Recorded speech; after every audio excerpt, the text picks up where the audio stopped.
Hello everyone, it's Ben at TV Parts today. In front of me on the table we have a Samsung unit model QN75QN85AAF. We are going to be going over some of the things that you can do if you are seeing lines on your television screen. So it is important to note the orientation of these lines. If they are horizontal lines, that is running from left to right, chances are this is going to be an issue with your panel. You're not going to be able to swap out a board to fix this issue most likely.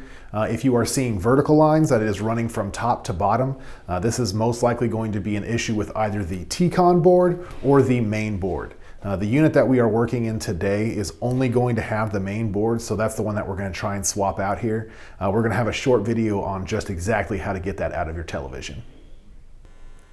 So the first step for the main board here, we're going to want to get all of these plugs and clips away. So first we're going to get our fingernail up underneath this guy, pop it up. We should just be able to walk that right out of there. This one's going to have two little pieces on the side that we want to pinch. And we just want to slowly walk that away from the board. You do see it kind of came out here at an angle. Pop it back in, try one more time.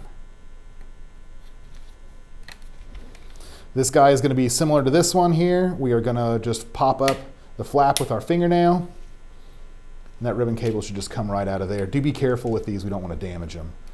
So this clip right here, we're going to want to depress with our thumbnail. This should just come right away from the main board.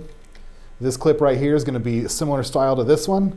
We're going to want to push down on those clips on the right and left side, and then slowly walk that out away from the main board.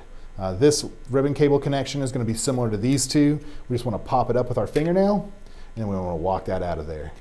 So these screwless Samsung models aren't going to have any screws actually in the main board itself.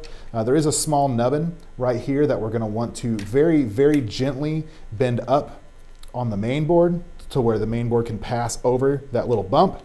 And we're going to want to slide the whole thing out to where all the clips are loose, and that is your main board. All right, well, hopefully swapping out this main board is going to rectify any issues that you're having with lines on your television screen. If not, we are going to have a link down below to a subreddit that you can go to ask any sort of questions. That's going to do it for today's video. Don't forget, like the video, leave a comment down below, subscribe to the YouTube channel, and we will see you next time. Thank you for watching another TV Parts Today repair video. If you have a question regarding your TV repair, post a comment and we will try to help. And don't forget, you can help us and stay up to date by subscribing, liking, and sharing our content. Also, check us out on Facebook.